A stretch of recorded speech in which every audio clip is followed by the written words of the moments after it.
Now we'll see the implementation of the operation inserting a new node to the right of the key element. See, the return type of the function is node star. Since any operation we perform on singly linked list, we'll always return the address of first node in the list. The name of the function we have given is insert right, and this function receives 3 arguments. So the first argument receives the address of first node in the list.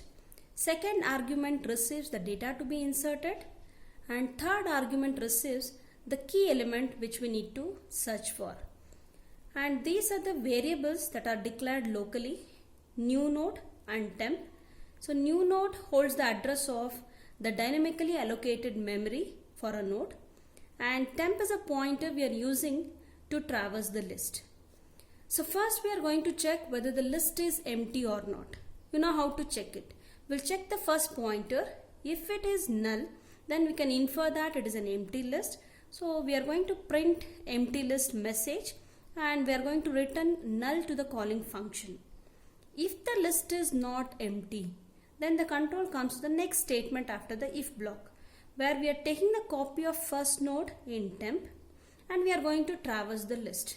So this is the while loop header we have written to perform the search operation. While temp not equal to null and temp of info is not equal to key, temp is equal to temp of next.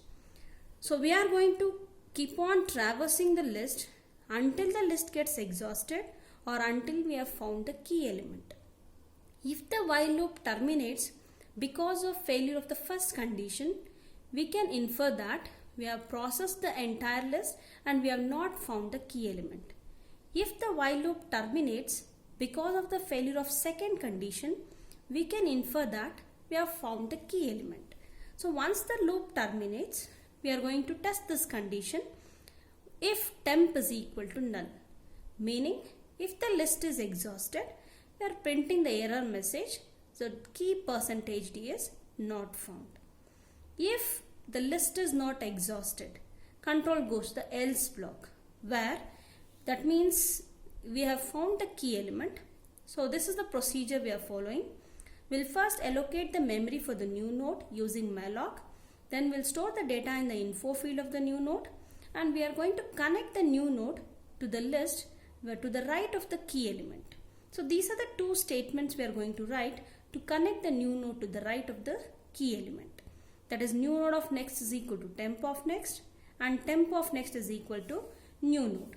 So how these 2 statements work, we'll see with an example here. Consider the key element as say 7. So once the loop terminates, the temp pointer will be pointing to the key element. Now what are the 2 statements you are going to write to connect this new node to the right of this key element? See, what you have to remember is, you should not establish the link that is temp of next is equal to new node. This link should not be established first. Reason, if you just change this address held in temp of next, then you cannot get the address of this next node in the list. So first you have to establish this link, and then we should go for establishing the link between the key element and the new node. So how to do it? We'll write the statement new node of next is equal to, how to get the address of next node? It is held in temp of next field. So write new node of next is equal to temp of next, and it establishes this link. Now we have to establish this link. In this next field of temp, we have to store the address of new node. How to write the statement? Temp of next is equal to new node. Right? This is how we are going to establish the link. This link gets established. So this is how we are going to implement this operation. Finally, once the link is established between the new node and the key element, we are going to display the message so and so data is inserted to the right of the key element. And finally, we are going to return the address of first node to the calling function. Now we'll see how this code works for different cases. We are seeing the tracing here. So first case is an empty list case. So if list is empty, what we are going to do? We are printing an error message. It is an empty list. This we have already handled at the beginning of the function itself. If first is equal to null, print empty list and return null. If the list is not empty, second case we shall consider, where the key element we are searching for is 6 and these are the 2 nodes in the list. You can easily see here that the key element is not present. So this is the case we have considered. And if the list is not empty, what is the procedure we are following? We'll take the address of first node in temp and we test the condition. Is temp not null? Yes, it is true. Is temp of info not equal to the key element? Yes, it is true. If both conditions are satisfied, we are going to traverse the list. Temp is equal to temp of next. So temp will now point to the next node in the list.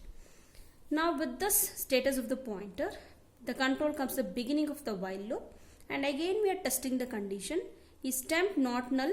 Yes, it is true. Is temp of info not equal to key? Yes, it is true. So control enters the while loop for the second time, where temp is equal to temp of next is executed. So once that statement is executed, temp pointer will become null. Temp of next is null here. So temp gets initialized to null. So with this status of the pointer, once the control comes to the beginning of the while loop, to test the condition, the first condition fails. Is temp not null? No, it has reached null. So since this condition fails, control comes outside the while loop. We test the condition. If temp is null, we are going to print the message that is key 6 is not found, right? And the next case we shall see, if the key element is the last node in the list. Say key is 25 and these are the 3 nodes in the list. 3, 6 and 25. Now how we are going to traverse? Once the loop terminates, where the temp pointer will be pointing to, it will be pointing to the key element. Now what are the 2 statements we are executing to connect the new node to the right of the key element? New node of next is equal to temp of next. What is temp of next? It is null. So new node of next is equal to temp of next. We'll make the next field of new node as null. And temp of next is equal to new node, will establish the link between the key element and the new node, right? So this is how the code works for this case. And the last case is the key is an intermediate node which we have already traced. So once the loop terminates, temp is pointing to the key element, say 7, and to connect the new node to the right of the key, these are the 2 statements we are executing. That is, new node of next is equal to temp of next and temp of next is equal to new node. So this is how the implementation inserting a node to the right of the key works.